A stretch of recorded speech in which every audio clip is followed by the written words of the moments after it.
आप बात करेंगे महिलाओं से संबंधित लगभग जितनी आम महिलाओं से संबंधित बीमारी है, चाहे वो मासिक धर्म से संबंधित हो, प्रेगनेंसी से संबंधित हो या सेक्सुअल लाइफ से संबंधित हो, इन सभी विषयों पर में आज हम लोग बात करेंगे। और आपका एक्सपीरियंस, कितने साल का एक्सपीरियंस है आपका? मेरा टोटल एक्सपीरियंस इज अराउंड 12। मेरा अगला प्रश्न है आपसे कि क्या प्रेगनेंसी में शारीरिक संबंध बनाना सुरक्षित है या नहीं है? अगर सुरक्षित है तो कौन से मंथ तक है अथवा क्या है इसमें आपके मेडिकल साइंस में इसके बारे में? हेलो, नमस्कार, सत श्री अकाल, केम छो, कस्से का है, क्या हाल है, कराची यहाँ सब कैसन वाली, हाउ आर यू, कैसे हैं आप लोग? केमुना जो मरक्कम खम्भा गणी हुकुम केमती अच्छंती की खबर, नमस्तो भ्यंग, राधे राधे, राम राम।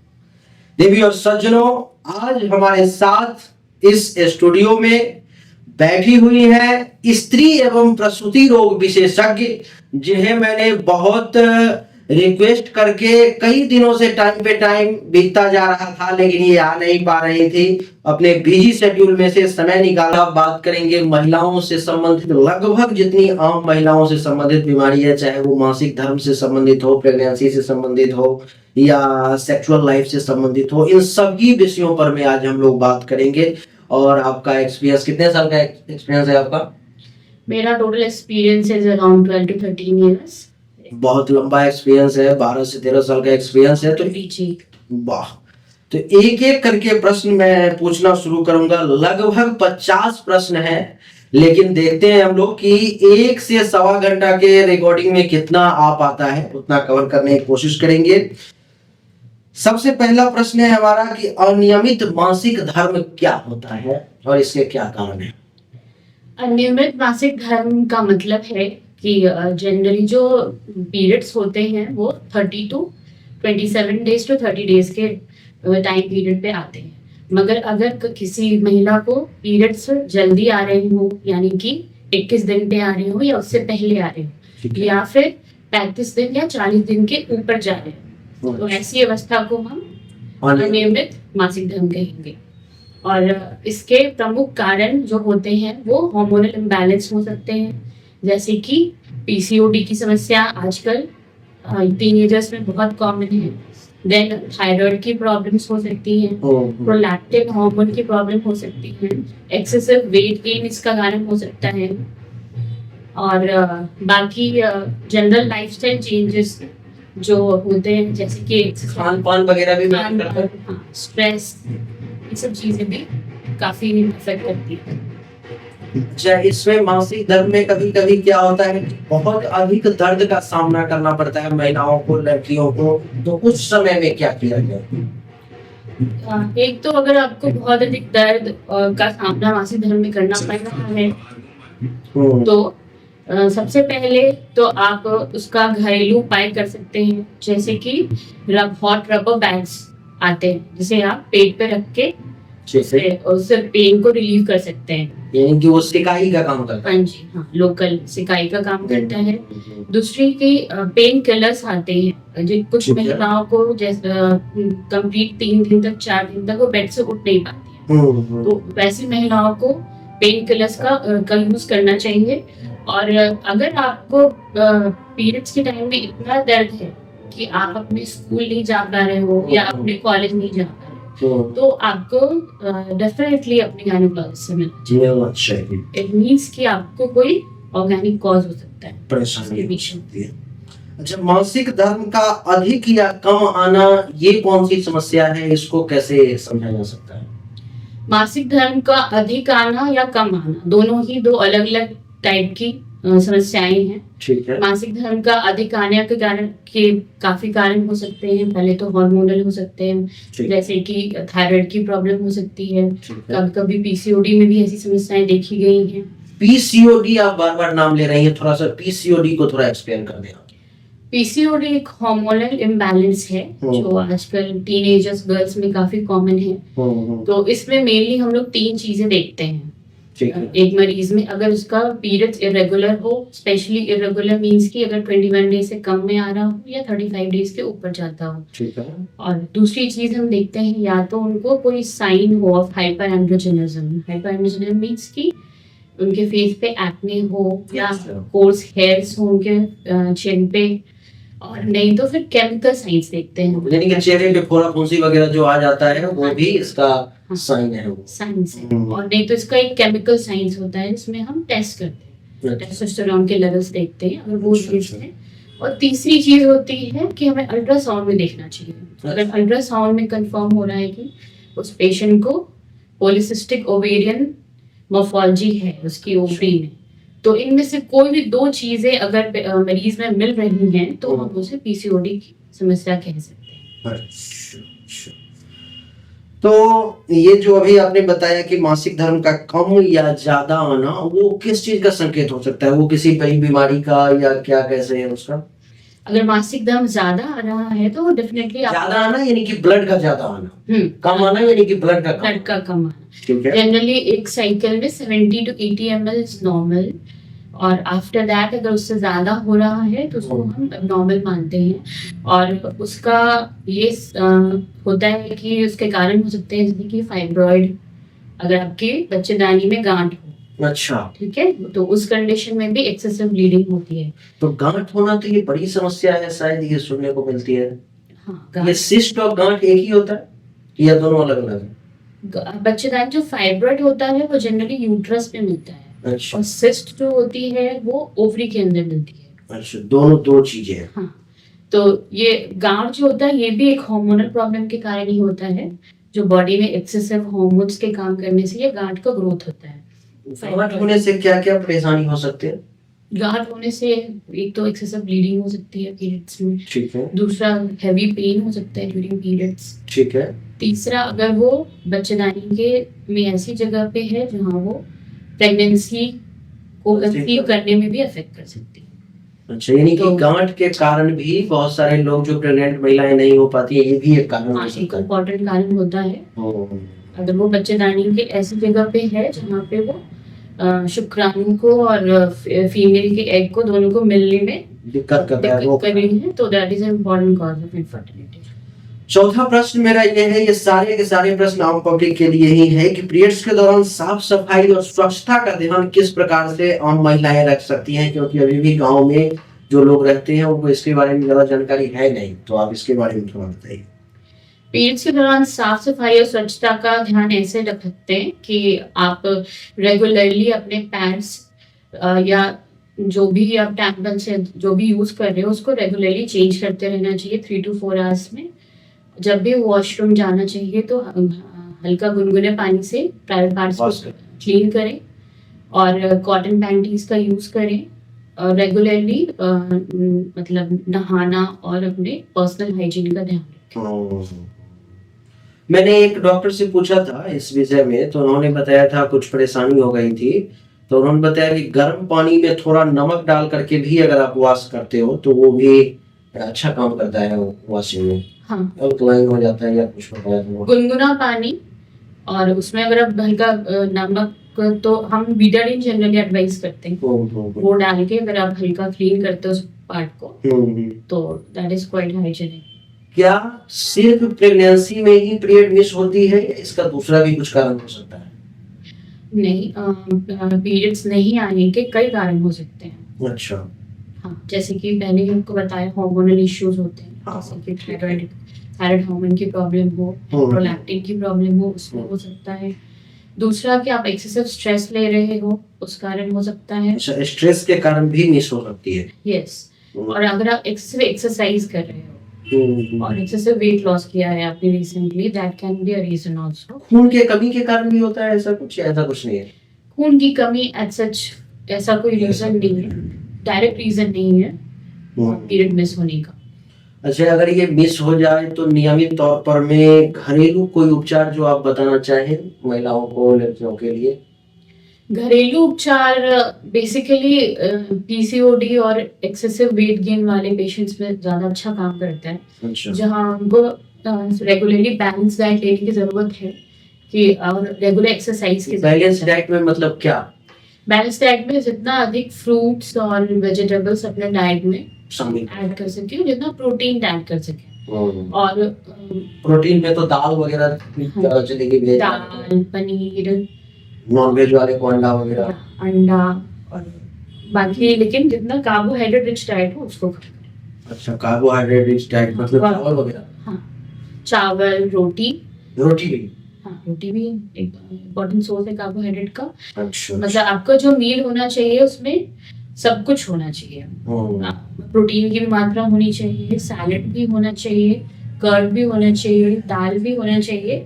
बट इन सब चीज को ज्यादा लेके आप कार्बोहाइड्रेट को कम कर सकते हो डाइट में। फर्स्ट टाइम जिस लड़कियों को ये पीरियड्स आती है उसको क्या क्या ध्यान रखना चाहिए उस समय में, क्या ऐसा है फर्स्ट टाइम वाले को?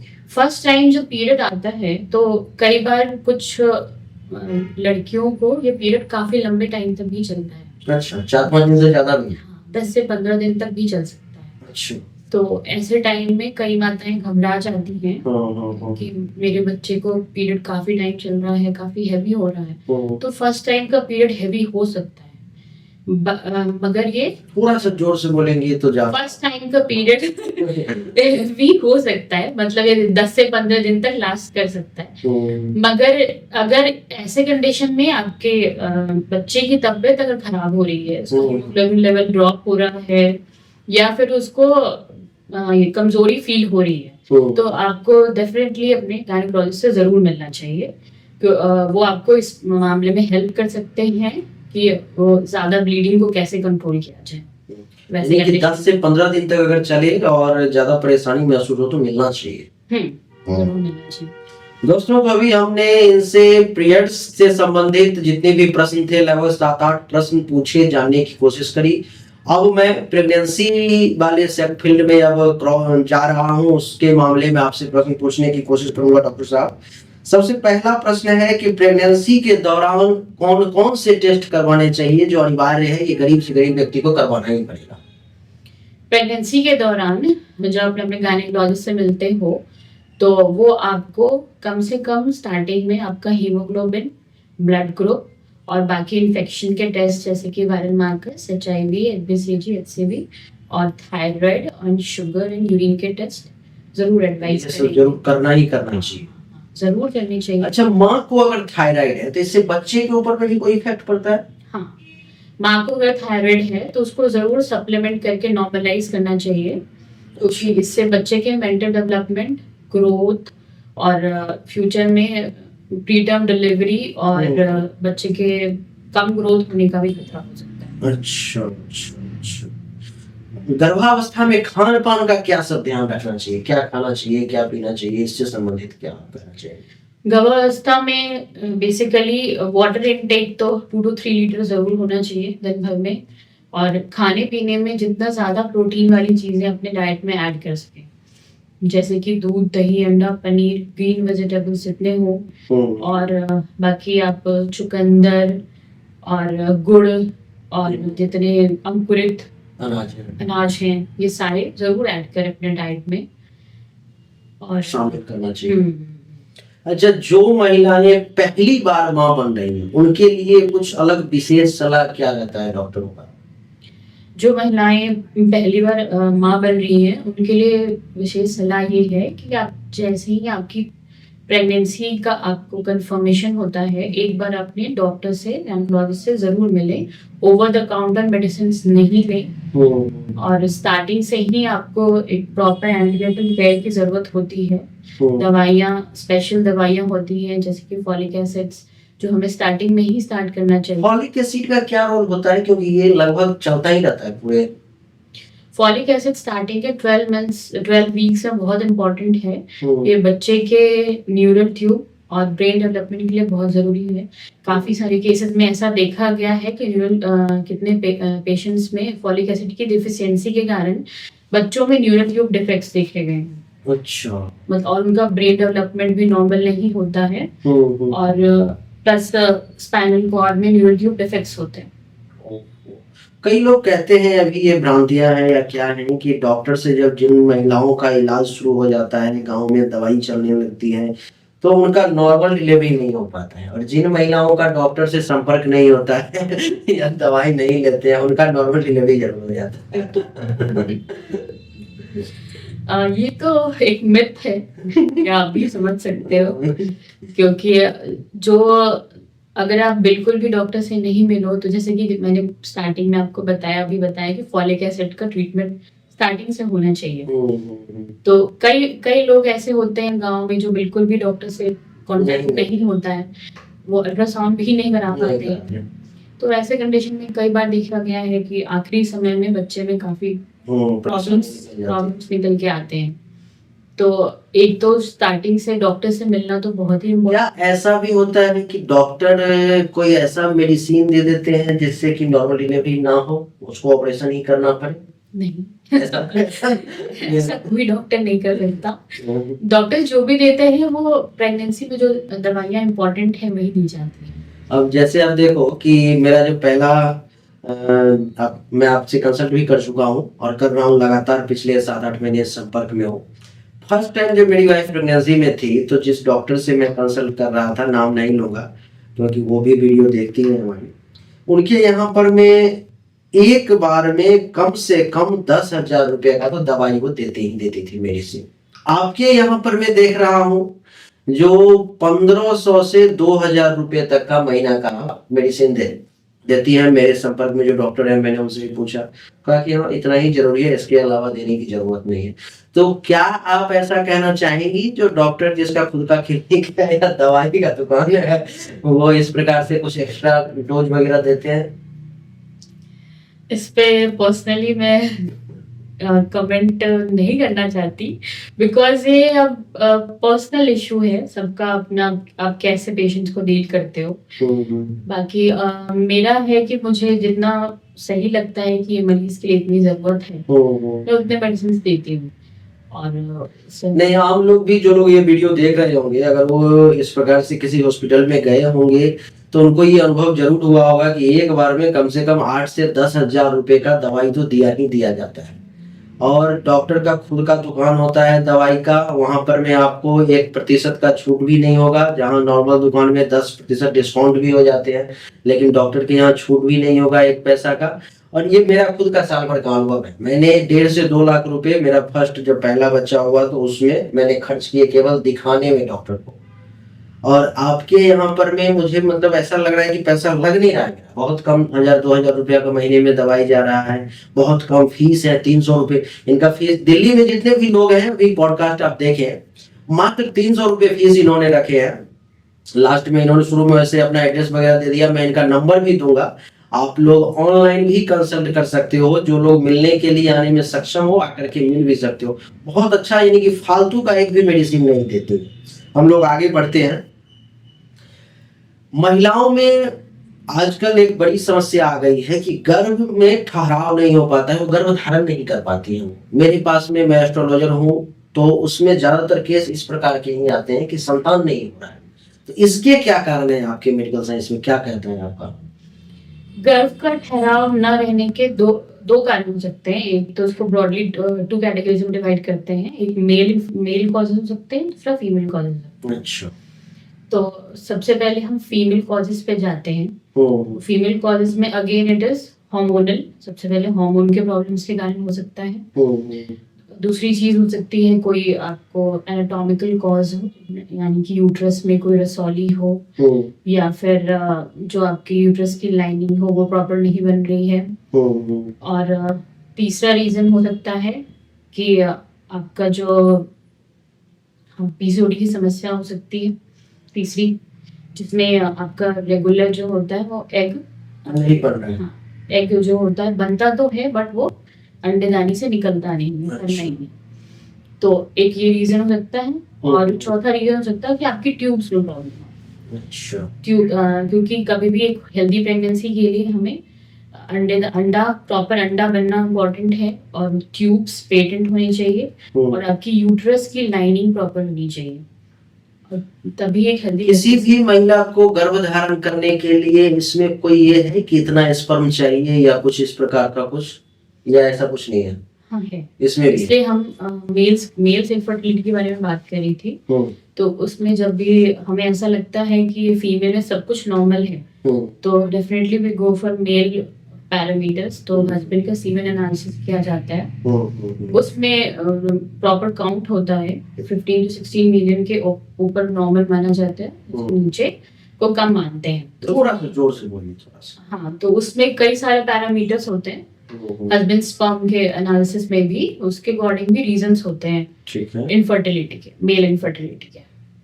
अच्छा, अभी भी वैसे मैं इस प्रश्न का उत्तर जानता हूं, लेकिन मैं दर्शक के लिए पूछना चाहता हूं कि कई महिलाएं ऐसी होती हैं जिन्हें लड़का नहीं हो पाता, केवल वो लड़की को ही जन्म दे पाती। तो इसमें क्या केवल महिलाओं का ही वो योगदान है, या जो भी आपको मेडिकल की भाषा में, या इसमें पुरुष का भी कुछ है, या महिला दोषी नहीं है पुरुष ही दोषी है, क्या है इसमें, आप इसके बारे में बताइए। नहीं, बिल्कुल भी नहीं, इसमें महिला का कोई योगदान ही नहीं है, क्योंकि लड़का या लड़की क्या कंसीव हो रहा है ये टोटली डिपेंडेंट होता है मेन फैक्टर्स पे। अच्छा, क्योंकि females are always X X and male जो होते हैं वो एक्स वाई होते हैं। ठीक है। तो Y is for males and X is for females. तो अगर मेल के फैक्टर में एक्स जा रहा है तो फीमेल ही होगी, अगर वाई जा रहा है तो ये एक्स वाई स्पर्म होता है ये। या अच्छा, ऐसा भी देखा गया है कि कई बार वही पुरुष है जो फर्स्ट बीवी के साथ उसका जो संपर्क हुआ तो उससे लड़का नहीं हुआ, लेकिन फिर दूसरे उसने विवाह किया, दूसरी बीवी आई तो फिर उसको लड़का हो गया। इसमें क्या है? कहीं भी फीमेल का कोई रोल नहीं है, ये प्रूव हाँ, हो चुका है। हाँ, वो प्रोबेबिलिटी है कि आपका फर्स्ट टाइम में वो स्पर्म ने फर्टिलाइज किया और नेक्स्ट टाइम में इस स्पर्म ने फर्टिलाइज किया। यानी कि महिलाओं को दोष देना बंद करें आप, इसमें केवल और केवल जो है पुरुष का ही योगदान है। इसमें कई गांव में अभी भी महिलाओं को तलाक दे देते हैं, छोड़ देते हैं, बहुत सारे कष्ट का सामना करना पड़ता है, फिर दूसरी विवाह करके ले आते हैं, और उसमें महिलाओं को ही ज्यादातर दोषी ठहराया जाता है कि ये ही ऐसी है जिसके कारण से नहीं हुआ है। अभी भी गाँव में ये चल रहा है, लेकिन सच्चाई यहाँ से बहुत दूर है। अच्छा, अगला प्रश्न मेरा और भी प्रेगनेंसी को लेकर के ही है कि गर्भावस्था के दौरान अधिक उल्टी का होना, इसको कैसे ट्रीट कर सकते हैं? एक तो मेडिसिन के थ्रू है, और दूसरा ऐसे क्या ध्यान रखें, उसमें कमजोरी भी। गर्भावस्था में अधिक उल्टी होना 50 to 60% ऑफ महिलाओं में देखा गया है। तो ये इसको हम ऐसे ट्रीट कर सकते हैं कि जब आप अर्ली मॉर्निंग उठते हो तो बेड से उठने के पहले ही आपको कुछ ड्राई आइटम लेना चाहिए। अच्छा। या तो बिस्किट हो, टोस्ट हो, ऐसी चीजें, या फिर हाफ बनाना हो, तो आप उठते ले लो। उसके बाद हाफ एन आवर के बाद ही आप ब्रश करने जाओ। बाकी दूसरी चीज हम ये कर सकते हैं कि eat small but frequent meals, which means कि आपको जो भी आप खाना करके बार-बार हाफ का रूल बना लो। जैसे कि आप एक केला खाते हो तो हाफ केला खाओ, दो रोटी खाते हो तो एक रोटी खाओ, और बाकी जल्दी खाओ, बार-बार खाते रहना। जल्दी खाओ, बट एक बार में ज्यादा लोड नहीं करना। तीसरी चीज हम ये कर सकते हैं कि कभी भी सॉलिड एंड लिक्विड डाइट दोनों साथ में नहीं लेनी।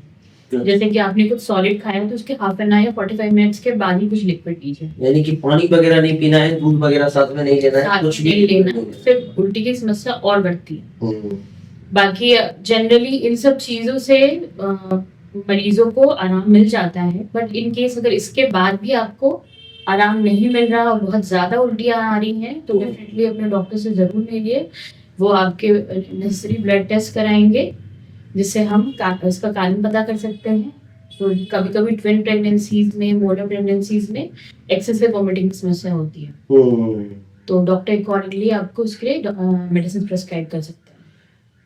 इसमें प्रेगनेंसी में व्यायाम वगैरह करना कितना सेफ है, करना चाहिए नहीं करना चाहिए, या क्या कैसे है उसका थोड़ा बताइए। प्रेगनेंसी में व्यायाम को सेफ माना गया है अनटिल एंड अनलेस आपके डॉक्टर ने आपको उसके लिए मना किया हो। कुछ कंडीशंस होते हैं जिसमें हाई रिस्क कंडीशंस हैं, जैसे कि लो लाइन प्लेसेंटा हो, या फिर आपका जो सर्वाइकल लेंथ वो शॉर्ट हो, तो ऐसे कंडीशंस पे जनरली व्यायाम मना किया जाता है। अदरवाइज प्रेगनेंसी में स्टार्टिंग से ही व्यायाम स्टार्ट कर देना चाहिए, जैसे कि डीप ब्रीदिंग एक्सरसाइजेज हैं, कैमल एक्सरसाइजेज हैं। अच्छा, हाँ, ये सब स्क्वैटिंग एक्सरसाइजेज हैं। यानी कि उछल कूद वगैरह करना वो सब सेफ है, उसमें नुकसान नहीं है, मतलब इन गार्डेड वे, मतलब ऐसा नहीं होना चाहिए कि आपको उसमें फिसलने का खतरा हो या कुछ ऐसा। हाँ, सेफली आप कर सकते हो। प्रेगनेंसी के दौरान कौन सी ऐसी दवाई की कैटेगरी है जिससे बचना चाहिए, महिलाओं को नहीं लेना चाहिए? प्रेगनेंसी के दौरान जनरली हम लोग दवाई की कैटेगरीज को A B C D and X categories में लेते हैं। जो कैटेगरी A होता है that is completely safe. Category X को बिल्कुल ही कॉन्ट्राइंडिकेटेड होता है। ये कैटेगरी ए एक्स क्या है, थोड़ा सा इसको बताएंगे? ये हमारी कैटेगरीज होती है जो फार्मा में पढ़ते हैं कि कैटेगरी ए जो होता है वो प्रेगनेंसी में बिल्कुल सेफ है। कैटेगरी बी जो होता है इसमें कुछ हद तक सेफ माना गया है इन ट्रायल्स ऑन एनिमल्स, ठीक है। कैटेगरी सी भी ऐसा ही है कि अकॉर्डिंग टू ए ही मतलब कि पूरा सेफ है, कंप्लीटली सेफ माना। आप गूगल पर भी सर्च करके देख सकते हो ये कैटेगरी क्या होती है और इसके बारे में आप पढ़ सकते हो ज्यादा। और बेसिकली कुछ दवाइयां जो बिल्कुल नहीं लेनी चाहिए जैसे कि रेटिनोइड्स। ये किस चीज के लिए होता है? रेटिनोइड्स जनरली कभी-कभी लोग एक्ने के लिए यूज करते हैं। अच्छा, सब चीजें बिल्कुल ही अवॉइड हाँ, ये प्रेगनेंसी के दौरान जो है ये पिंपल्स काफी आती ही रहती है। मेरी वाइफ को भी अभी बार बार जब तो ये नारियल पानी का प्रयोग जब से शुरू हुआ तब से जाकर, यानी कि पेट की गर्मी के कारण होता है। गर्मी बेसिकली पिंपल्स जो भी है वो हार्मोन के इफेक्ट में आते हैं। तो लेकिन नारियल पानी का प्रयोग जैसे उन्होंने शुरू किया तो एक सप्ताह के बाद उनका ये पिंपल वाला मामला दब गया और वो लगातार नारियल पानी का प्रयोग कर रही है, लेकिन पिंपल अब नहीं आ रहे। ओके। फिर एडवांसिंग प्रेगनेंसी जैसे कि प्रोस्टेरोन का लेवल बढ़ता है तो ये समस्या धीरे धीरे थोड़ी घटती है। अच्छा, बच्चे का ये काला गोरा होना, इसमें भी कुछ नारियल पानी वगैरह काम करता है? लोग काफी इसका प्रयोग करते हैं। एक्चुअली बच्चे का काला रंग या गोरा रंग इज टोटली जेनेटिकली डिफाइंड, जो कि माँ बाप पे डिपेंड करता है, माँ बाप के रंग पे। हाँ, वो दोनों का मिक्सचर बन के बच्चे का कलर डिसाइड होता है। तो ये नारियल पानी वगैरह पीना उसमें कुछ ज्यादा योगदान नहीं है उसका? जैसे साइंटिफिकली कोई योगदान नहीं है। अच्छा, पेट में जब बच्चा रहता है तो पेट में तो गर्मी बनती होगी काफी, ऐसा कुछ नहीं है? या बच्चे का स्थान अलग है, पेट अपना अलग है? पेट हमारा जो होता है वो ऊपर होता है, मतलब जो हम स्टमक कहते हैं, और बच्चेदानी नीचे होती है। बट हाँ, जैसे जैसे बच्चेदानी का साइज बढ़ता है तो वो आपके स्टमक पे प्रेशर डालता है, इसलिए आपको जल्दी खाना खाने पे जल्दी पेट फुल होने की समस्या, थोड़ा सा भी खाओ तो पेट तुरंत फुल होता है। मेरा अगला प्रश्न है आपसे कि क्या प्रेगनेंसी में शारीरिक संबंध बनाना सुरक्षित है या नहीं है? अगर सुरक्षित है तो कौन से मंथ तक है, अथवा क्या है इसमें आपके मेडिकल साइंस में, इसके बारे में क्या आप लोग सजेस्ट करते हो? प्रेगनेंसी में शारीरिक संबंध बनाना सुरक्षित माना जाता है अनटिल एंड अनलेस आपके डॉक्टर ने स्पेशल इंस्ट्रक्शन दिया हो कि आपको ये आपके लिए सुरक्षित नहीं है। जैसे कि कुछ कंडीशंस होते हैं जिसमें इसको सुरक्षित नहीं माना जाता, जैसे कि अगर आपका प्लेसेंटा लो लाइंग है, या आप ट्विंस या ट्रिपलेट्स कैरी कर रहे हैं, ऐसे कंडीशंस में, या फिर आपको सर्वाइकल इनकॉम्पिटेंस या ऐसी कोई ये है समस्या है, तो इन सब कंडीशंस में इसको सुरक्षित नहीं माना जाता। अदरवाइज इसको नॉर्मल है तो सब ठीक है।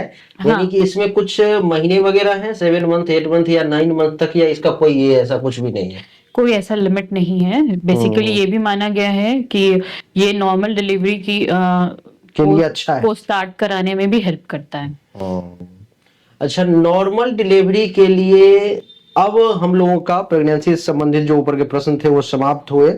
अब डिलीवरी के बारे में चर्चा हम लोग करने जा रहे हैं कि नॉर्मल डिलीवरी के लिए अगर अब जिसका एक बार ऑपरेशन हो गया उसका दोबारा तो नॉर्मल नहीं हो सकता, या हो सकता? नहीं, जनरली नहीं हो सकता। लेकिन जिसका फर्स्ट बेबी होने वाला है उसको नॉर्मल डिलीवरी के लिए क्या तैयारियां करनी चाहिए, जिससे कि आजकल तो हो नहीं रहे, बहुत कम हो रहे हैं, लेकिन ऐसा क्या किया जाए उसके लिए कुछ सजेशन? नॉर्मल डिलीवरी के लिए आपको स्टार्टिंग से ही एक प्रॉपर एंटीनेटल क्लास या फिर प्रॉपर एंटीनेटल चेकअप स्टार्ट कराना चाहिए डॉक्टर से। टाइम टू टाइम जो मेडिसिन प्रिस्क्राइब किए जाते हैं या टाइम टू टाइम जो भी टेस्ट कराए जाते हैं वो आपका होना चाहिए। दूसरी चीज है कि आपको बैलेंस डाइट लेना है। तीसरी चीज है कि proper regular exercises, yoga and antenatal classes आते हैं। कुछ योगा के नाम आप बता सकती है या कुछ ऐसा? योगा में बेसिकली जो होता है deep breathing exercises and butterfly जो होता है, बटरफ्लाई पोज होता है, उसको हेल्पफुल माना गया, जो आपके पेल्विक मसल्स और पेल्विक बोन्स को फ्लेक्सिबिलिटी प्रोवाइड करते हैं। और बाकी जो एक्सरसाइजेस स्पेसिफिकली मानी जाती हैं, जैसे स्क्वाटिंग एक्सरसाइज होती है, हम्म। जो जैसे कि आप इंडियन टॉयलेट्स को में जैसे बैठते हो, उस प्रकार से हाँ बैठना। उस पोजीशन में बैठना, और ये सारी कितने देर चीजें बैठना चाहिए? एक टाइम में आप 7 से 8 मिनट बैठ सकते ऐसे हैं। बैठ सकते हो। हम्म। तो ये सारी चीजें हैं जो जनरली हेल्प करते हैं आपको नॉर्मल डिलीवरी अचीव अच्छा, करने में। नॉर्मल डिलीवरी के लिए कोई मेडिसिन वगैरह होती है जो डॉक्टर देते हैं शुरू से ही, जो ये खाते रहो तो नॉर्मल डिलीवरी हो जाए, या ऐसा कुछ नहीं? नहीं, आज सच ऐसी कोई मेडिसिन नहीं है हम्म। कि मतलब जो कोई डॉक्टर पहले ही कह सके कि इस पेशेंट का नॉर्मल डिलीवरी ही होगा। ये अकॉर्डिंग टू डिपेंड करता है कि लास्ट टाइम में कैसे सर्कमस्टांसेस हैं, ड्यूरिंग प्रोसेस ऑफ लेबर कैसी सारी चीजें कैसे प्रोग्रेस कर रही हैं। आजकल सी सेक्शन ज्यादा हो रहा है, ऑपरेशन से ही ज्यादा बच्चे हो रहे हैं, और कई बार लोगों को ऐसा लगता है कि डॉक्टर जानबूझ करके नॉर्मल डिलीवरी नहीं होने देना चाह रही है या नहीं चाह रहे हैं, वो जानबूझ करके चाह रहे हैं। और कई जगह ऐसा होता भी है कि डॉक्टर जानबूझ करके नॉर्मल डिलीवरी की तरफ मूव नहीं करते, प्रयास भी नहीं करते, वो ऑपरेशन ही चाहते हैं। तो किस परिस्थिति में सी सेक्शन करना जरूरी है, इसके बारे में थोड़ा बताएं, जिससे कि पेशेंट जो है उनके मन का भी भ्रम दूर हो। हम्म तो कंडीशंस इसमें सी सेक्शन को जनरली 2 पार्ट में डिवाइड किया जाता है, एक तो इलेक्टिव होता है और एक इमरजेंसी होता है। ठीक है। इलेक्टिव मींस कि हम प्री प्लान्ड उसको प्लान कर रहे हैं कि C-section हाँ ही इस करना। पेशेंट में सी सेक्शन की जरूरत है। और वैसे कंडीशंस जनरली होते हैं जब आपका प्लेसेंटा जो होता है कंप्लीटली लोअर सेगमेंट पे होता है, जब आपको स्टार्टिंग से ही ब्लीडिंग की समस्या हो, कुछ कुछ दिन में आपको ब्लीडिंग होती रहती है, low line placenta we mean. And second cause हो सकता है अगर आपका बेबी काफी बड़ा है, बिग है अकॉर्डिंग टू मदर्स पेल्विस, या फिर मदर का जो पेल्विस है वो कॉन्ट्रैक्टेड है। तो ये एब्सोल्यूट इंडिकेशंस हैं जिसमें कई कंडीशंस में इलेक्टिवली प्लान किए जाते हैं ऑपरेशन। या फिर लोअर सेगमेंट जो होता है बच्चेदानी का, उस पे कोई फाइब्रॉइड हो या सर्विक्स के पास कोई फाइब्रॉइड हो। अच्छा। और अन्य कई और भी कारण है, जैसे कि पेशेंट को अगर हर्पीज इन्फेक्शन हो या फिर सर्वाइकल कैंसर की शिकायत हो, इन सब अच्छा। कंडीशन में भी इलेक्टिव ऑपरेशन किए जाते हैं। बाकी होता है इमरजेंसी सीएस। इमरजेंसी सीएस होता है जब during the process of labour अगर बेबी मिकोनियम पास कर जाता है। मिकोनियम मतलब कि वो पॉटी कर देता है, विच इज अ साइन कि बेबी जो है वो अंदर डिस्ट्रेस में है। अच्छा। तो ऐसे कंडीशन में हमें बच्चे को तुरंत क्विकली निकालने की जरूरत होती है। तो ये एक इमरजेंसी की सिचुएशन हो सकता है जिसमें हमें बेबी को तुरंत निकालना होता है।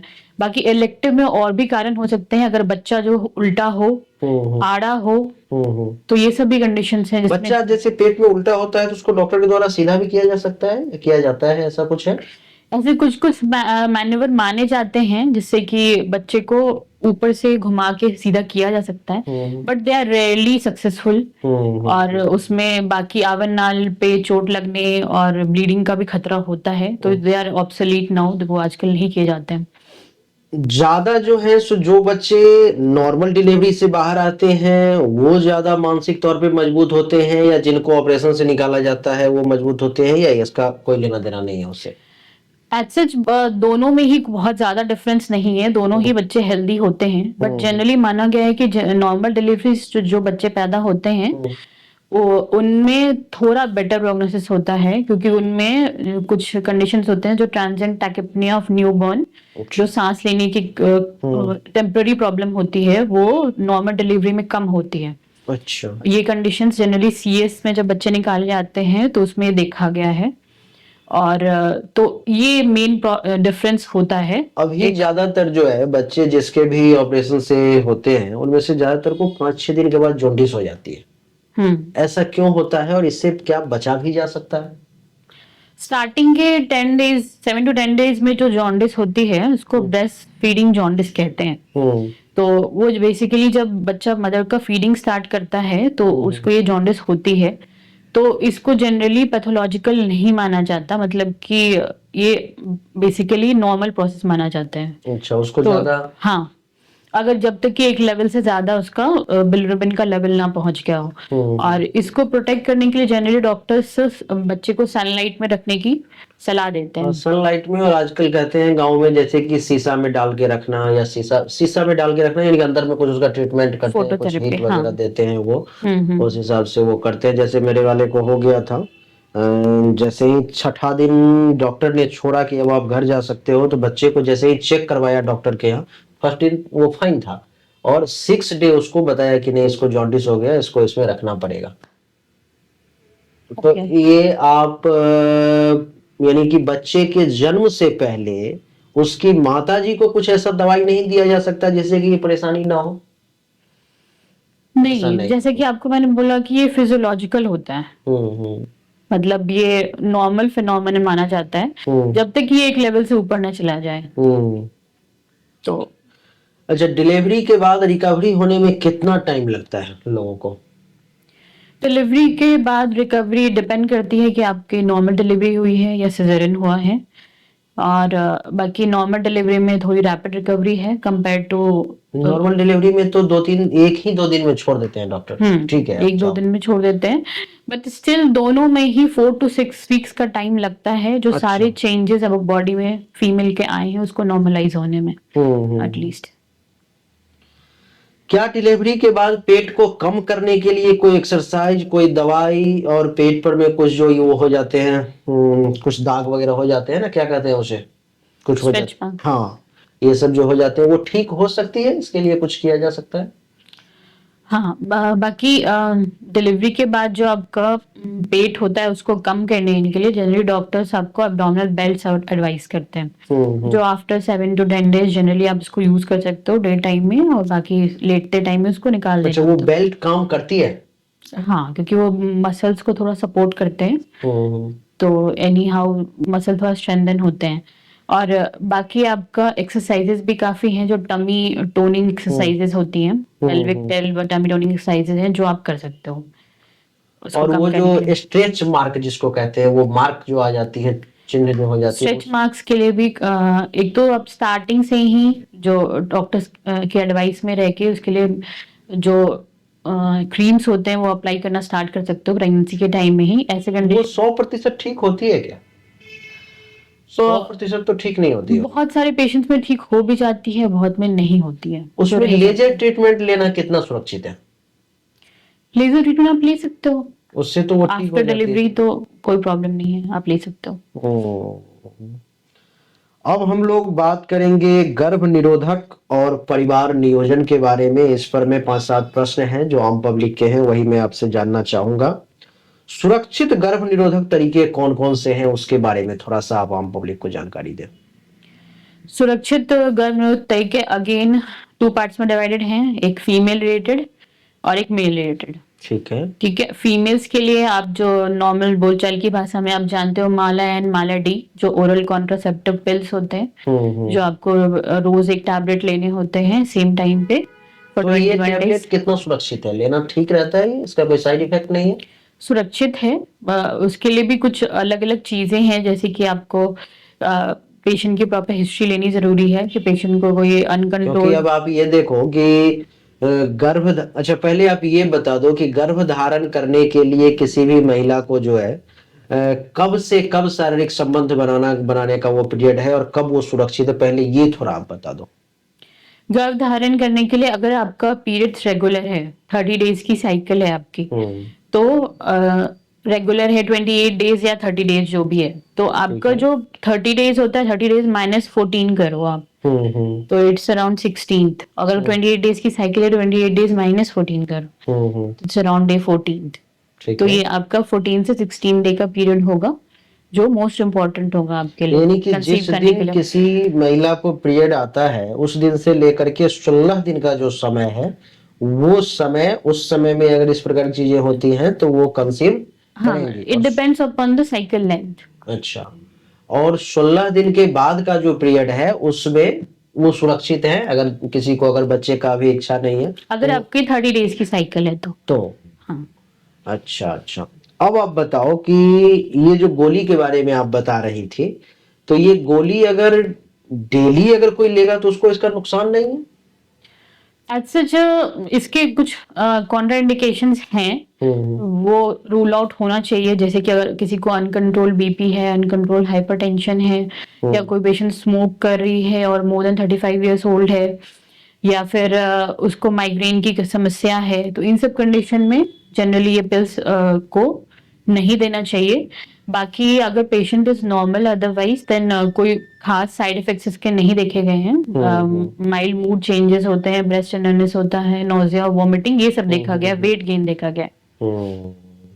यानी कि अगर ये गोली अगर ना लिए जाए, क्योंकि कॉन्डम के बारे में तो हर कोई जानता है कि उसका अगर आप प्रयोग करते हो तो वो आपके लिए सुरक्षित है, लेकिन गोली अगर ना लिया जाए तो ज्यादा बढ़िया है। इसमें पहले अगर अपना इसके लिए वो सावधानी बरती जाए तो हाँ, गोली तो इमरजेंसी के लिए नॉर्मल रिदम मेथड भी यूज कर सकते हो, जैसे कि मैंने अभी आपको बताया था कि डे ऑफ ओव्यूलेशन, और वो आप याद रख सकते हो कि उस पीरियड में आप 5 to 7 डेज या जो भी हो, अगर आप साथ ना रहो तो वो भी एक तरीका है, बट बहुत रिलायबल नहीं है। दैट्स वाई अगर आप कंप्लीटली रिलायबल मेथड्स में जाना चाहो तो आप एक तो ओसीपी, ओरल कंट्रासेप्टिव पिल्स ले सकते हो, कॉपर टी ले सकते हो।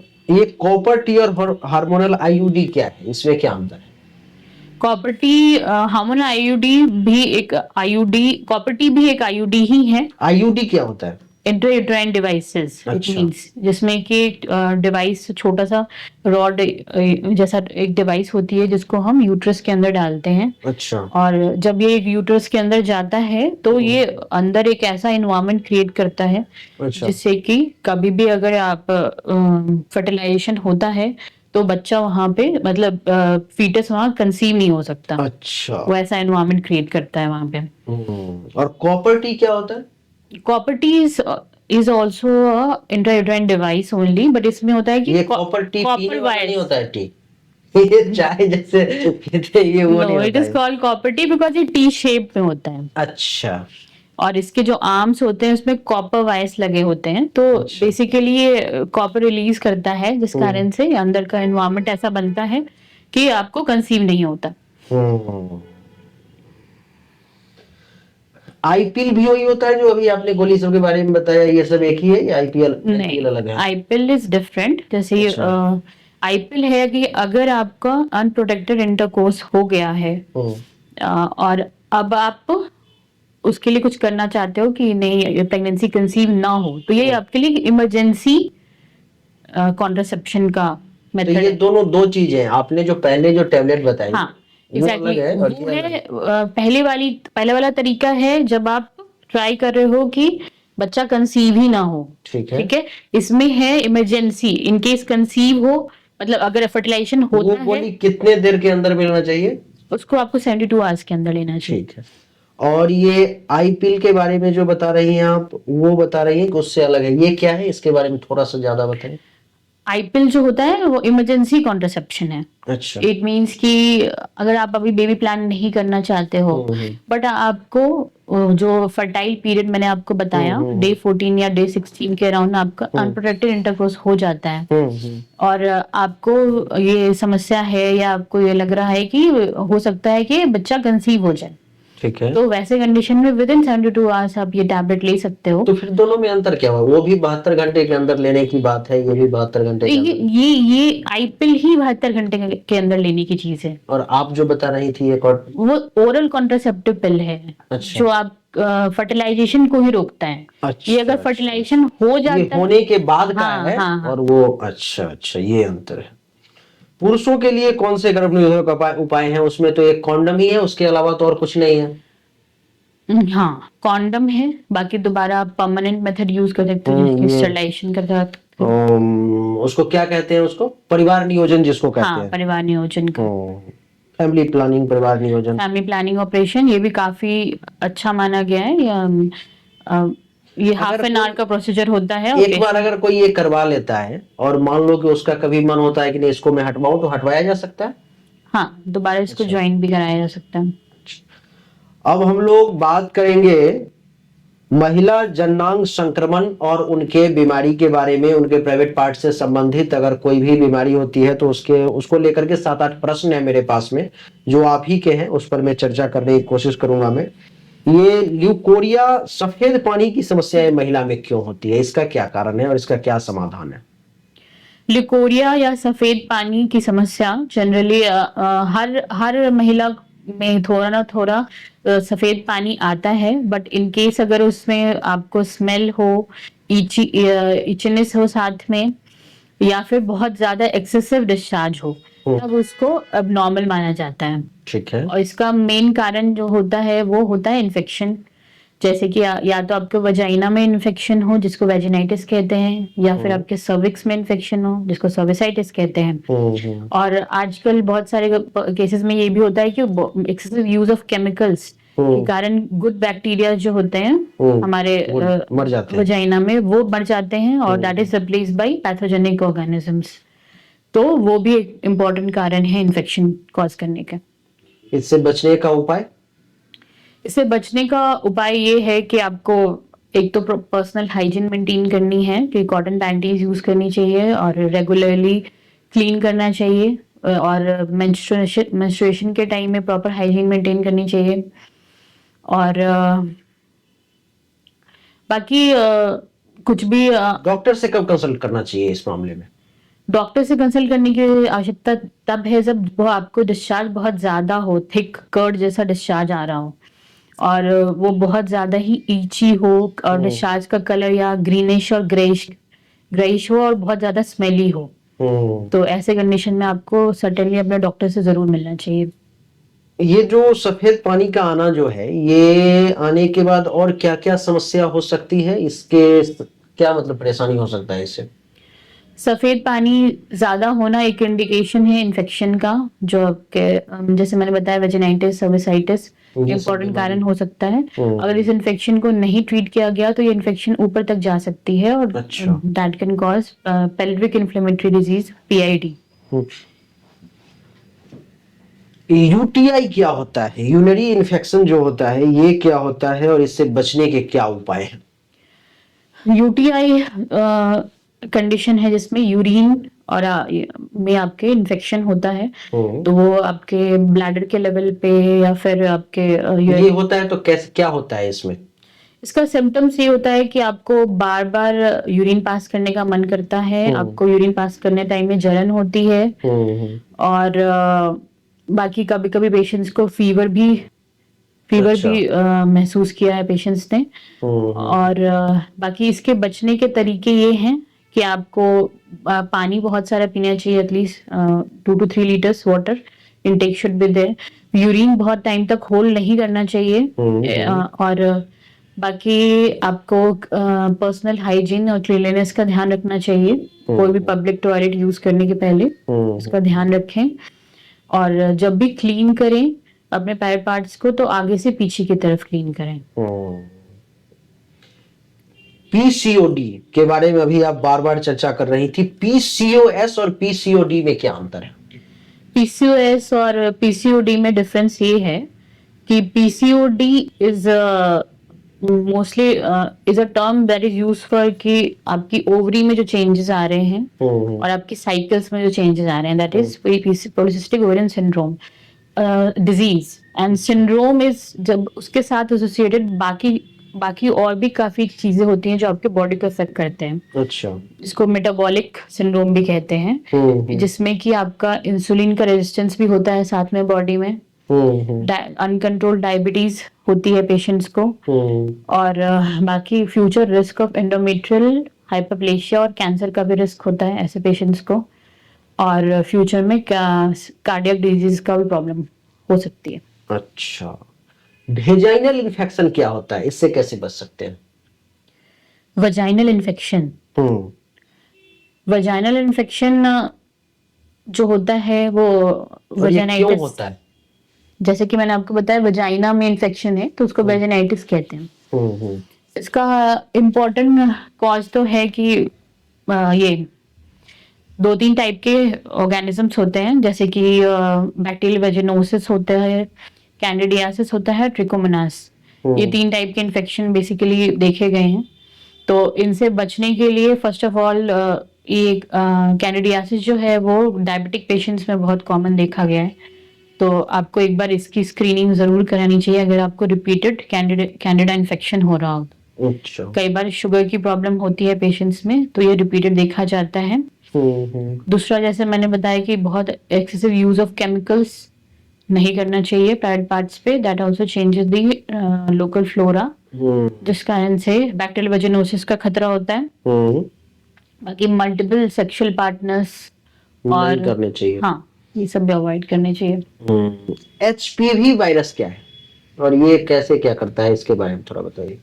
HPV virus is human papilloma virus.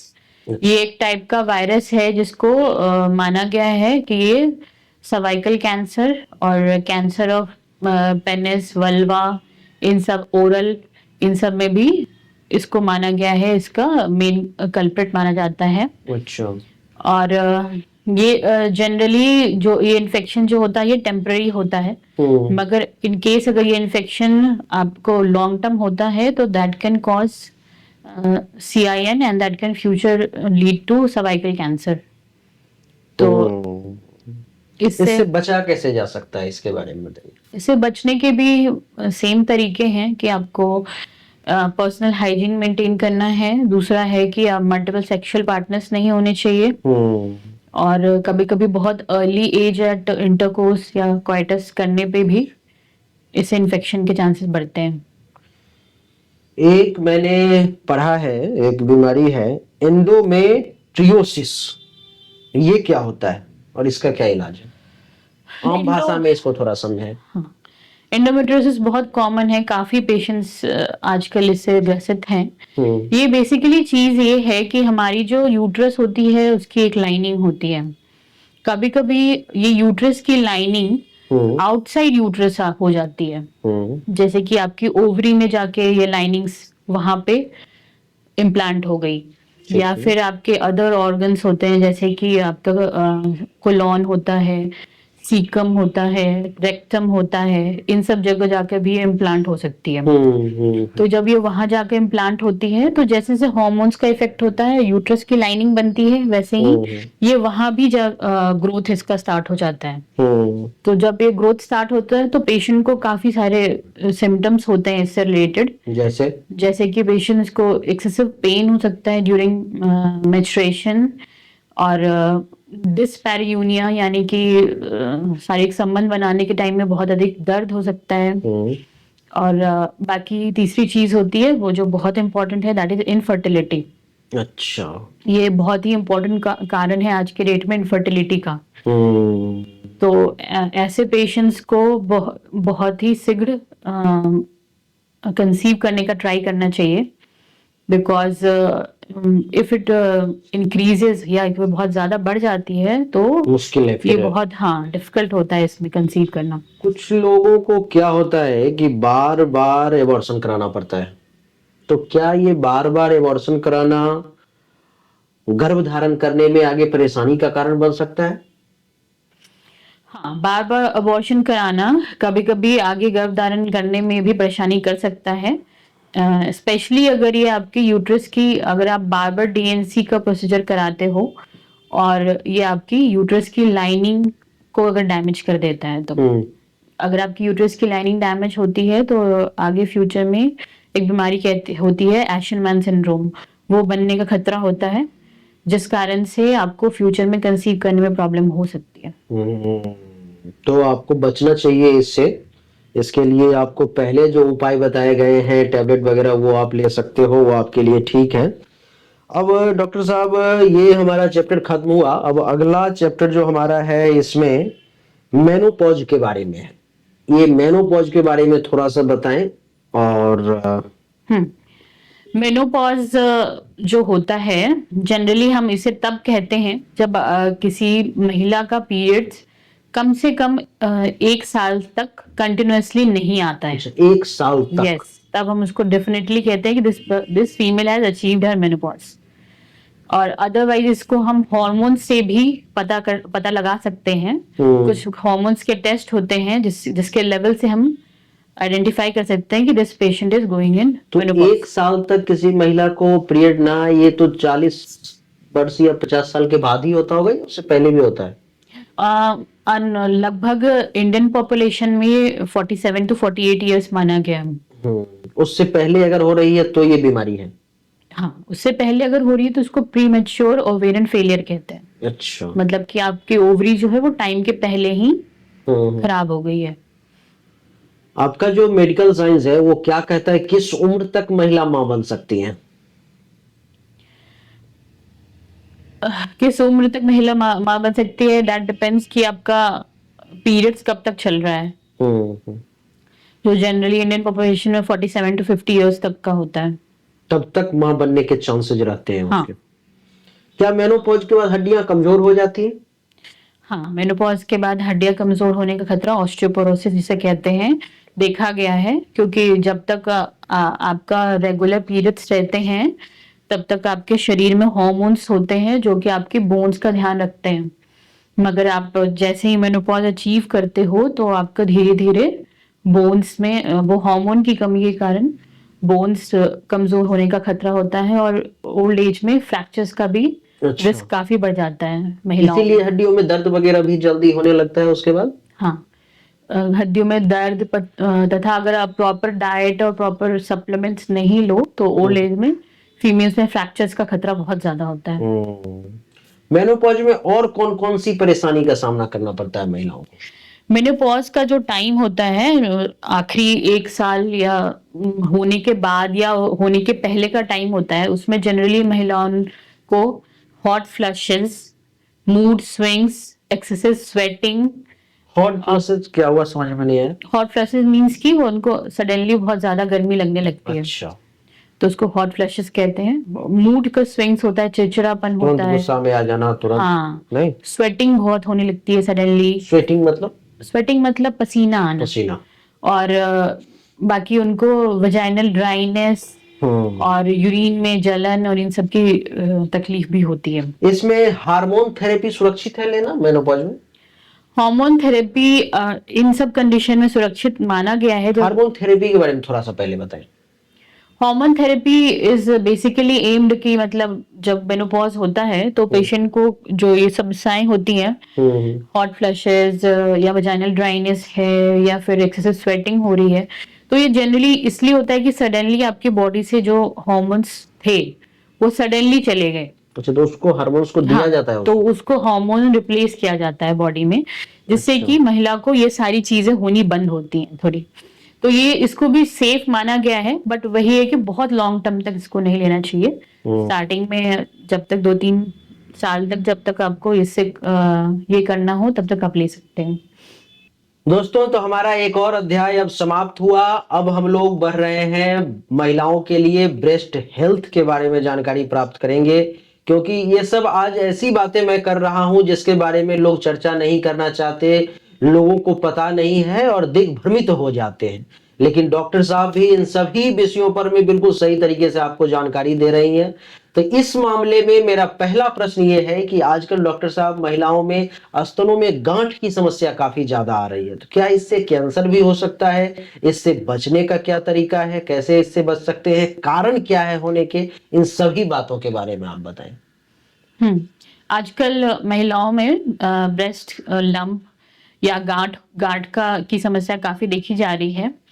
तो सबसे पहले तो मैं सभी महिलाओं को ये कहना चाहूंगी कि आप सभी महिलाओं को सेल्फ ब्रेस्ट एग्जामिनेशन लर्न करना बहुत जरूरी है।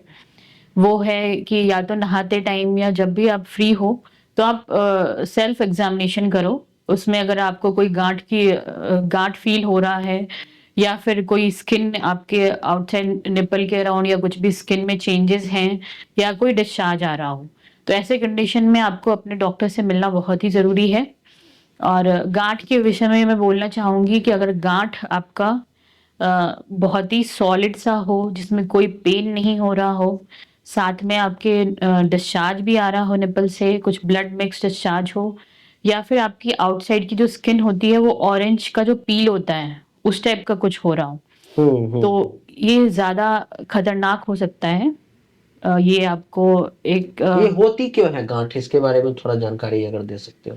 गांठ के बहुत सारे कारण हैं जो नॉर्मल हार्मोनल चेंजेस के कारण भी होते हैं। जो आपका मेंस्ट्रुअल साइकिल में जो हार्मोन्स काम करते हैं वो आपके ब्रेस्ट पे भी काम करते हैं। अच्छा। तो उस कारण से जो नॉर्मल चेंजेस हैं जैसे कि फाइब्रोएडिनोमा, फाइब्रोएडिनोसिस, ये भी गांठ की समस्याएं हैं, बट ये कैंसर नहीं होते। इनको ब्रेस्ट माउस भी कहते हैं, तो बस इनको लेकिन फॉलो अप करने की जरूरत होती है क्या इसमें फ्यूचर भी में। ऑपरेशन की जरूरत पड़ती है या दवाई से ही ठीक हो जाती है? इस पे दवाइयाँ भी काम करती हैं, लेकिन कुछ परसेंट केसेस में जब बहुत बड़ा हो या फिर बहुत ज़्यादा पेन की समस्या हो, तो वैसे कंडीशन में ऑपरेशन से भी इसे निकाला जाता है। ब्रेस्ट कैंसर के क्या लक्षण हैं और कैसे आम आदमी पता करे कि ऐसा कुछ हो गया है? कब डॉक्टर से मिले? ब्रेस्ट कैंसर के लक्षण बेसिकली जैसे मैंने अभी बताया आपको, ब्रेस्ट से कोई अब डिस्चार्ज आ रहा हो, जैसे कि ब्लड मिक्स्ड हो या फिर चॉकलेट कलर की कोई डिस्चार्ज हो, और बाकी आपका कोई मांस हो, जो मांस आपके हिलाने पे हिलता ना हो, अच्छा। फिक्स्ड हो और एकदम हार्ड सा हो, अच्छा। जिसमें कोई पेन ना हो प्रेस करने पे, और फिर उसके साथ एसोसिएटेड आपका आउटसाइड का स्किन जो हो वो भी पकड़ हो मींस कि ऑरेंज का आपने छिलका देखा है, उसमें जैसे वो डॉट डॉट डॉट्स होते हैं, उस टाइप का अगर स्किन दिखता हो आउटसाइड का, अच्छा। तो ये सब एक लक्षण है ब्रेस्ट कैंसर के। तो आपको अगर ऐसा जब भी दिखे तो डॉक्टर से तुरंत कंसल्ट करना सर्टेनली चाहिए। डॉक्टर से मिलना है, डॉक्टर आपको रेगुलरली टेस्ट है जो भी हो वो एडवाइस करेंगे अकॉर्डिंगली। क्या ब्रेस्ट फीडिंग से स्तनों का आकार भी बदल जाता है या इस प्रकार ही कुछ? क्योंकि आजकल की ज्यादातर जो न्यू मॉम है वो बच्चों को दूध पिलाने के बजाय डब्बे का ही दूध ज्यादा पिलाती है वो, तो ऐसा भी कुछ है?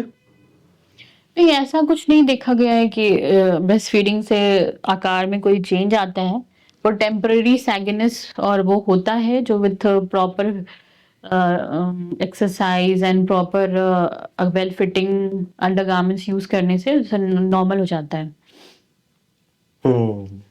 दोस्तों, हमारा ये अध्याय भी अब समाप्त हुआ। अब हम लोग अपने लास्ट टर्म पर चल रहे हैं। 7-8 प्रश्न हमारे अब अंतिम बचे हुए हैं जो आपके ही हैं, आपके द्वारा बताए गए हैं, जिसमें अब मैं चर्चा करने जा रहा हूं सेक्सुअल हेल्थ के बारे में, और भी कुछ हल्का फुल्का प्रश्न है।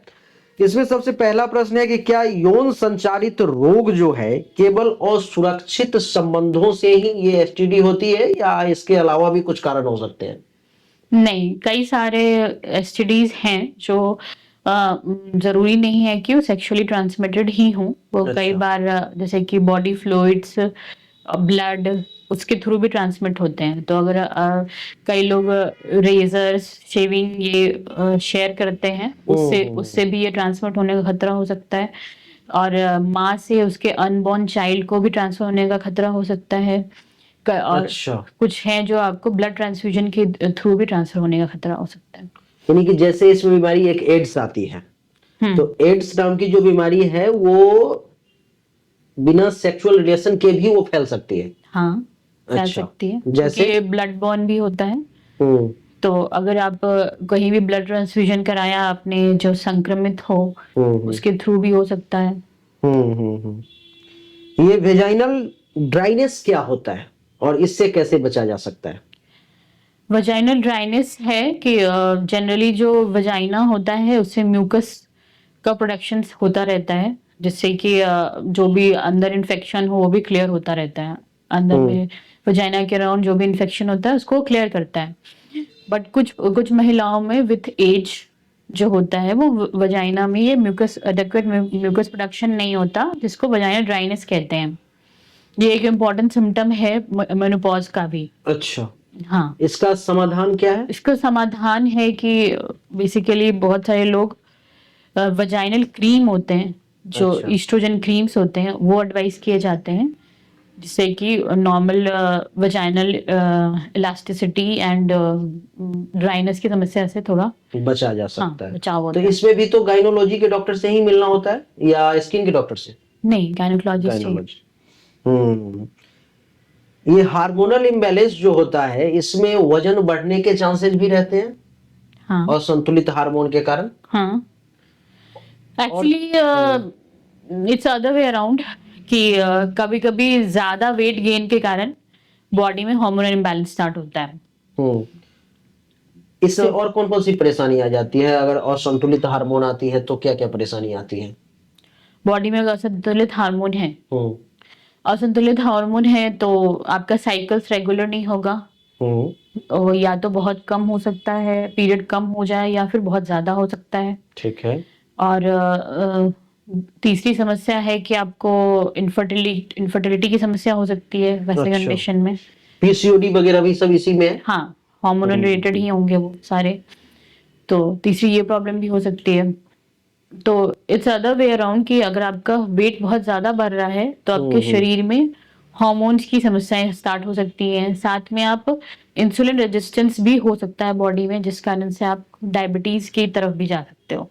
अच्छा अच्छा, क्या टीन एजर्स को जो समस्याएं होती हैं तो उसमें उन्हें चाइल्ड स्पेशलिस्ट से ही मिलना चाहिए या आपसे भी मिलना चाहिए गाइनोलॉजी के डॉक्टर से? टीनेजर्स टीनेजर्स को यानी कि अगर 14-15 साल तक की अगर कोई लड़की है, क्योंकि पीरियड तो कितने साल में महिलाओं को, लड़कियों का आना शुरू हो जाता है? जनरली 11 से 12 साल 11 से 12 साल में आने शुरू हो जाता है। तो 14-15 साल तक अगर कोई लड़कियां हैं तो उसको आपसे मिलना चाहिए या चाइल्ड स्पेशलिस्ट से मिलना चाहिए? डेफिनेटली गायनोकोलॉजिस्ट को मिलना चाहिए। अगर आपको गायनी से रिलेटेड कोई भी प्रॉब्लम हो या फिर पीरियड से रिलेटेड प्रॉब्लम हो तो आपको डेफिनेटली गायनोकोलॉजिस्ट से मिलना चाहिए। गर्भावस्था के दौरान जो है सो कौन कौन सी स्वास्थ्य समस्याएं आ सकती हैं और उसका कैसे समाधान किया जा सकता है घरेलू उपचार से, वो भी थोड़ा सा बताएं। साथ में ये भी बताएं कि इस समय में खून की कमी काफी लोगों को बताया जाता है कि ब्लड की कमी हो गई है, तो बिना मेडिसिन के उससे कैसे बचा जा सकता है, कैसे उसको पूरा किया जा सकता है? गर्भावस्था में समस्याएं, कई सारी समस्याएं मरीज को हो सकती हैं, जैसे कि जो कि नॉर्मल माना जाती है, जो बॉडी में नॉर्मल हार्मोन्स के चेंजेस के कारण होती हैं। जैसे कि स्टार्टिंग के मंथ्स में, स्टार्टिंग के 12 वीक्स तक पेशेंट को बहुत अधिक नोजिया, बहुत अधिक वोमिटिंग, इसकी समस्या हो सकती है। और बाकी पेशेंट्स को कई पेशेंट्स को कॉन्स्टिपेशन की प्रॉब्लम होती है। गैस वगैरह भी काफी हाँ, ज्यादा इस गैस काफी बनती है, उनको खाना टाइम से पचता नहीं है। और बाकी मानसिक तौर पर भी कुछ वो डिस्टर्ब होती है। मानसिक तौर पे भी कई पेशेंट्स में डिप्रेशन देखा गया है। तो इसलिए हमेशा ऐसे कंडीशंस में पेशेंट्स को सपोर्ट करने तथा मेंटली सपोर्ट करने की भी बहुत जरूरत होती है। और बाकी कई टाइप की समस्याएं हैं, जैसे बैक एक और कमर दर्द। हाँ, ये सब भी काफी कॉमन माना गया है प्रेगनेंसी में। ये कोई प्रेग्नेंट है, इसमें मासिक धर्म के रुकने के अलावा और भी कोई तरीका है जिससे कि लोग अपना ऐसे पता कर सकते हैं कि मैं प्रेग्नेंट हो गई, या ऐसा कुछ नहीं है? यूरिन का प्रेगनेंसी टेस्ट होता है, उसके थ्रू पता चलता है जनरली कि पेशेंट प्रेग्नेंट है या नहीं। और पहला तब तो यही हुआ ना कि मासिक धर्म बंद हो जाते हैं अगर कोई प्रेग्नेंट हो तो। बाकी आपका नॉर्मल जैसे कि नोजिया, वोमिटिंग, ये सब अगर होने लगे तो ये सब स्टार्ट हो जाए। और बाकी वीकनेस, कई बार प्रोलॉन्ग स्टैंडिंग पे वीकनेस की समस्या फील होती है स्टार्टिंग में प्रेगनेंसी के। महिलाओं के लिए कौन से सुपर फूड्स आप बताना चाहेंगे जो प्रेगनेंसी के दौरान उन्हें लेने ही लेना चाहिए, सबको लेना चाहिए, सबके लिए जो अच्छा हो? महिलाओं के लिए सुपर फूड्स हैं कि प्रोटीन रिच डाइट जरूर लेना चाहिए। उसमें जितना ज्यादा हो आप ग्रीन वेजिटेबल्स, फ्रूट्स, दूध, दही, अंडा, पनीर, और बाकी इन सब का सूप बना के लेना, चुकंदर और स्प्राउटेड नट्स, स्प्राउटेड मूंग और साथ में नट्स डाल के, गुड़, ये सब जरूर लेना चाहिए। इससे वो स्वस्थ रहेंगे, शरीर में ताकत महसूस होगा। हाँ, बहुत बहुत अच्छा लगा। हमारे 50 करीब प्रश्न थे जो हम पब्लिक के लिए थे, और आपने सारे प्रश्न के उत्तर बहुत ही ईमानदारी से दिया। हमारे दर्शक जितने भी लोग देख रहे हैं इस वीडियो को, आज हमने उन विषय पर भी चर्चा करने की कोशिश की जिस पर चर्चा करने से अक्सर लोग बचते हैं, बोलना नहीं चाहते हैं, लेकिन केवल आपके लिए हमने चर्चा करने का प्रयास किया। डॉक्टर साहब ने भी बिल्कुल ईमानदारी से जवाब देने की कोशिश करी। आप इसमें से किसी भी प्रकार, आप कौन कौन सी बीमारी की इलाज करती हैं ये भी एक बार हम बता दें। हाँ, मैं गायनेकोलॉजिस्ट हूँ, तो मैं सारी प्रेगनेंसी से रिलेटेड सारी पूरी ट्रीटमेंट, डिलीवरी तथा जो भी आपके बच्चेदानी में प्रॉब्लम हो या पीरियड से रिलेटेड प्रॉब्लम्स हो उन सब का, तथा आपका फैमिली प्लानिंग का अगर प्रोसीजर हो, या फिर आपको अबॉर्शन से संबंधित कोई जानकारी चाहिए या प्रेगनेंसी से संबंधित जितनी भी चीजें हैं, गाइनो में तो प्रेगनेंसी ही आती है और कुछ आता है इसके अलावा? प्रेगनेंसी आती है प्लस बहुत सारी चीजें, जैसे कि मासिक धर्म में प्रॉब्लम हो, फाइब्रॉइड हो, इंडोमेट्रियोसिस हो, या फिर जो भी आप कैंसर से संबंधित चीजें हैं जो आप उसके लिए महिलाओं के लगभग जितने भी पर्सनल बीमारी से संबंधित चीजें वो सब हाँ, कुछ इसमें आ जाती है। हाँ। एक इम्पॉर्टेंट चीज मैं बताना चाहूंगी, सभी महिलाओं को जो भी आपको 30 इयर्स अप्रोच कर रहे हो उन्हें सर्वाइकल कैंसर स्क्रीनिंग होता है जिसे कहते हैं पैप्समेर के टेस्ट, वो जरूर कराना चाहिए सबको। हाँ, every 3 yearly at least up to the age of 65 years आपको ये टेस्ट जरूर कराना चाहिए। तो आपके सभी दर्शकों को मैं ये बताना चाहूंगी कि ये सारी सुविधाएं हमारे पास उपलब्ध हैं, तो आप इसका आप सबको मैं बता दूं कि डॉक्टर साहब बहुत ही ज्यादा विनम्र हैं, बहुत ज्यादा। जब आप इनके पास पहुंचोगे तो आपको ऐसा नहीं लगेगा कि आप कोई डॉक्टर के पास, आपको लगेगा कि पहले से मैं मिल चुका हूं इनसे। आप किसी भी प्रकार की इन सब में से समस्या को लेकर, मात्र 300 रुपया फीस है इनका। इन्होंने मुझे कोई पैसे नहीं दिए हैं, मैं पैसा लेकर के पॉडकास्ट नहीं कर रहा हूं, आपके लिए केवल ये सारी जानकारी इकट्ठा करी, आपको बताया। मैं इनका कोई प्रमोशन भी नहीं कर रहा हूं। लेकिन आपको अगर ये वीडियो अच्छा लगा, आपको ऐसा लगा कि इन्होंने जो जवाब दिए हैं वो बिल्कुल सही है, आपके मन में वो जच गया हो और आप इनसे संपर्क करना चाहते हो, तो ये दिल्ली में उत्तम नगर में सोम बाजार रोड है, राजापुरी रोड के बगल में है। मैं एड्रेस भी नीचे कमेंट में ये डाल दूंगा, डिस्क्रिप्शन में इनका नंबर भी डाल दूंगा। जो लोग यहाँ आसपास में हैं वो लोग तो आकर के मिल करके, मात्र 300 रुपया फीस है, आप कंसल्ट कर सकते हो। जो लोग यहाँ नहीं है, ऑनलाइन कंसल्टेशन भी आप वीडियो कॉल पे दे सकती है। बिल्कुल हमारे पास ऑनलाइन कंसल्टेशन की सुविधा भी उपलब्ध है, अगर आप वो करना चाहो तो वो भी कर तो नंबर में दे दूंगा, आप मात्र 300 रुपया जमा करवा करके ऑनलाइन कंसल्टेशन भी ले लेंगे। आपको आने की भी जरूरत नहीं है, जैसे आप मुझसे ऑनलाइन कंसल्टेशन लेते हो। चलिए, आप सभी का एक बार फिर से बहुत बहुत धन्यवाद। आपका भी डॉक्टर साहब बहुत बहुत धन्यवाद। आप सभी को अच्छा लगा तो वीडियो को लाइक करें, शेयर करें, चैनल को सब्सक्राइब करके इसके बेल आइकन के बटन को दबा दें। अगले रविवार को फिर से हम लोग मिलेंगे एक नए वीडियो के साथ, एक नए टॉपिक के साथ। राधे राधे, राम राम।